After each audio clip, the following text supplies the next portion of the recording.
ভাবুন তো, বাইরের হাওয়া যেই দিকে বইছে আপনার হাতের পতাকাটা ঠিক উল্টো দিকে উড়ছে।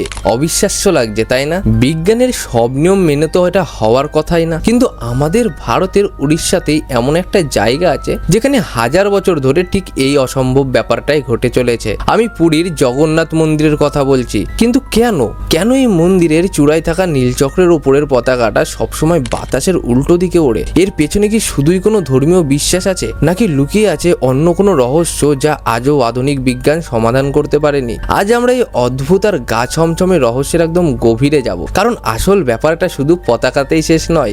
এর পেছনে এমন কিছু আছে যা শুনলে আপনার গায়ের লোম খাড়া হয়ে যাবে। পুরীর এই জগন্নাথ মন্দির শুধু একটা মন্দির নয়, এটা যেন রহস্যের একটা আস্ত খনি। সমুদ্রের ঠিক পাশেই এই বিশাল স্থাপত্য দাঁড়িয়ে আছে কয়েকশো বছর ধরে। সাধারণত সমুদ্রের ধারে গেলে আমরা কি দেখি? হাওয়া যেদিক থেকে আসে, ধুলোবালি আর জামা কাপড় সব সেদিকেই ওড়ে। কিন্তু এটা তো স্কুলের বাচ্চারও জানার কথা। কিন্তু জগন্নাথ মন্দিরের চূড়ার দিকে তাকালে আপনি পুরো উল্টো সিন দেখতে পাবেন।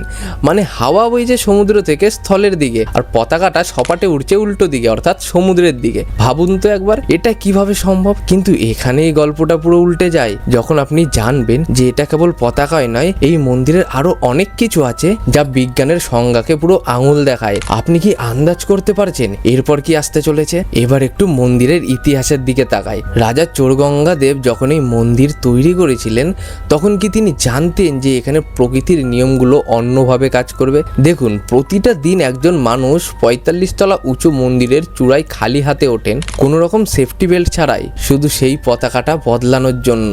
গত 18,000 বছর ধরে এই প্রথা একদিনের জন্য বন্ধ হয়নি। ঝড় আসুক বা বৃষ্টি, এই নিয়ম ভাঙা হয়নি। কিন্তু আশ্চর্যের বিষয় হলো, এই যে পতাকাটা, যাকে আমরা পতিত পাবন বলি, সেটা যখন বাতাসে ওড়ে তখন তার যে ভঙ্গি, সেটা দেখে তাবড় তাবড় ইঞ্জিনিয়াররাও মাথা চুলকাতে বাধ্য হন। মন্দিরের ওপর দিয়ে কোনো পাখি ওড়ে না, কোনো প্লেন যায় না। কেন জানেন? অনেকে বলেন এটা নাকি ম্যাগনেটিক ফিল্ডের জন্য, কিন্তু আসল রহস্যটা কিন্তু এখানেই শেষ না, আরো গভীরে।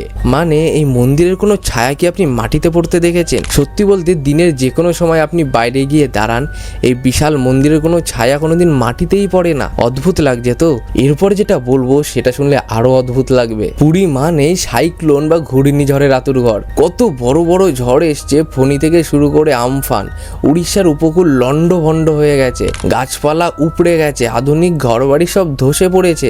কিন্তু আশ্চর্যের বিষয় হলো, এই যে অত উঁচুতে পতাকাটা লাগানো আছে, সেটা কিন্তু ঝড়ে ছিঁড়ে পড়ে যায় না, বা মন্দিরের মূল কাঠামোর কোনো ক্ষতি হয় না। অনেকে বলেন সমুদ্রের ঢেউয়ের শব্দ মন্দিরের ভেতরে ঢুকলে নাকি এক ফোঁটা শোনাই যায় না। মানে আপনি মন্দিরের সিং দরজাতে একবার ভেতরে পা দেবেন, আর জাস্ট ওই মুহূর্তে সমুদ্রের গর্জন পুরো ভ্যানিশ হয়ে যাবে, একদম পিন ড্রপ সাইলেন্স। আবার এক পা বাইরে আসুন, দেখবেন সমুদ্রের বিশাল গর্জন কানে তালা লাগিয়ে দিচ্ছে। এই যে শব্দের এই অদ্ভুত খেলা, এর পেছনে লজিক কোথায়? এখানে এসেই বিজ্ঞান আর বিশ্বাসের লড়াইটা জমে ওঠে। মন্দিরের চূড়ায় থাকা ওই নীলচক্রটা আবার অন্য এক রহস্য।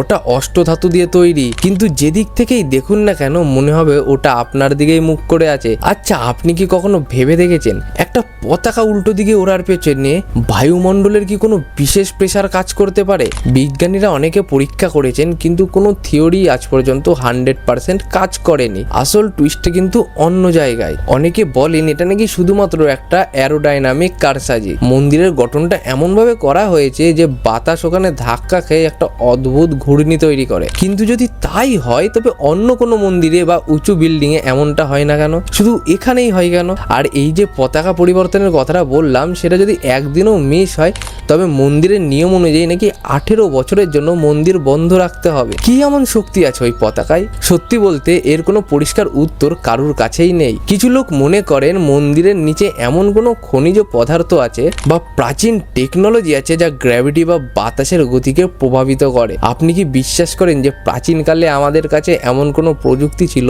যা আমরা আজও উদ্ধার করতে পারিনি? কিন্তু এটা কি শুধুমাত্র এক অলৌকিক ঘটনা যা আমাদের তর্কের ঊর্ধ্বে? এখানেই রহস্যটা দানা বাঁধে। কারণ যুগ যুগ ধরে বিজ্ঞানীরা এসে ফিরে গেছেন কিন্তু জগন্নাথের এই পতাকাকে সোজা দিকে ওড়াতে পারেননি।